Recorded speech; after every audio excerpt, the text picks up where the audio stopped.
Alright, so I'm back. Been a little while. I kind of got a little busy. Classes. I'm taking this one summer class and it started, so it actually just started recently, but I wanted to kind of do some things before that started. Play some games, just chill, and I kind of just put camera stuff on the back burner, but here I am. Been over a week, and first thing to address is, well, Game 6. Game 6. Sure you guys have all already heard, seen. I hope you watched it. Hope you at least watched the first half, because after the first half it was pretty much over, but hope you at least watched that much, because that night I had some nachos, and I wasn't going to get the nachos if the Lakers didn't make it to Game 6, because that was kind of a game day dinner. So I'm glad LA at least pulled out Game 5, which they did. Game 6 was ugly. Soon as I finished those nachos, LA just went into hibernation, and it was weird watching, because I know that team is way better than that. They just lay down and died. I mean, Boston had these runs, and, they did go up 10, 12, 15, because, they would make these steals. They would hit these three-pointers. Every time it looked like LA had a chance to grab momentum, Posey or Pierce or Allen or somebody would knock down a three, and so much for that. So, I underestimated Boston all the way. I didn't think they would beat Cleveland. I didn't think they would beat Detroit. And I definitely didn't think they would beat LA. Now, I thought they'd beat Atlanta. Yeah. Yeah. But, damn, man. Let's see. I mean, in my defense, Ray Allen looked washed up as can be just 4 weeks ago. After the Cleveland series, heading into the Detroit series, Ray Allen looked dead. And if it wasn't for Ray, LA, and if Ray didn't wake back up, LA would be holding that trophy right now. But he did. So, there's that. Even with Ray, and he was playing pretty well against Detroit, so it's not like I didn't see it coming.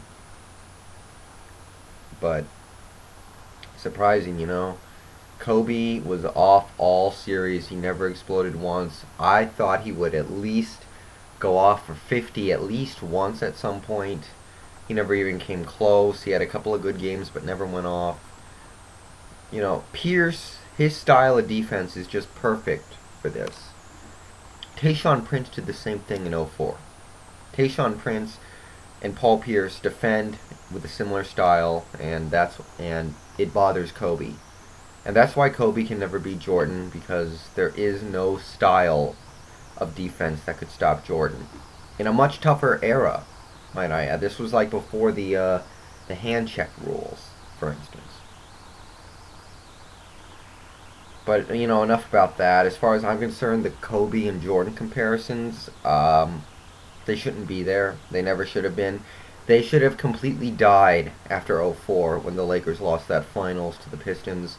Jordan would never have let that happen, and he never would have let this happen either. It all comes back to Game 4, the big comeback. I feel that if when the Lakers were leading big and Kobe had still not played well, because he never played well at any point in that game, had he come around when the Lakers had the lead and started driving to the bucket, picking up fouls, picking up easy shots, just, drove relentlessly, even if he got in foul trouble and stuff, I still think that should have been something he should have done, because the risk at that point was low.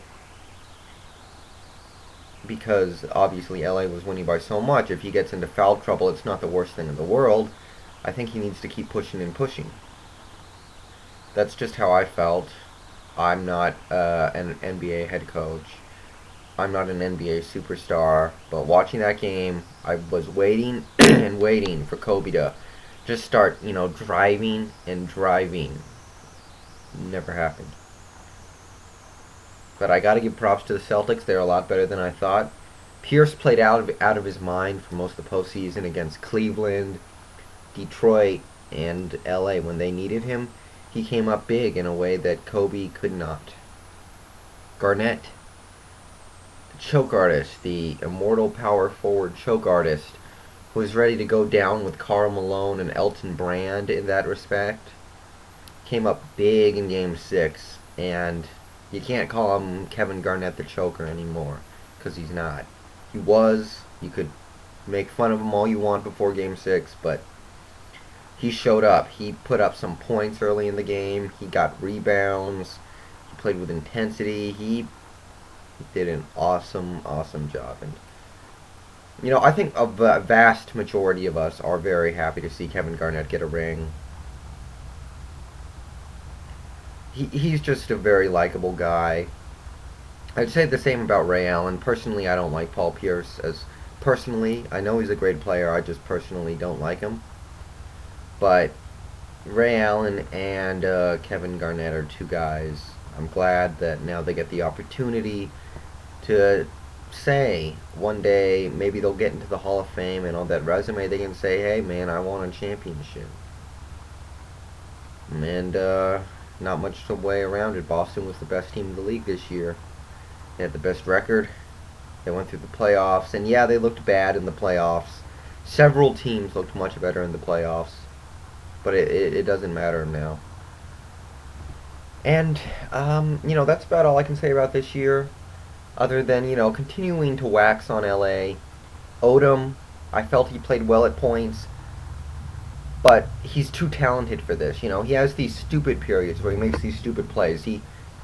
I see him do this a lot. He does this weird play where he's driving for a layup, and he has an easy basket, and it's like he just spikes it off the backboard as hard as he can, and it's just like he's saying, well, I'll hope for the best, and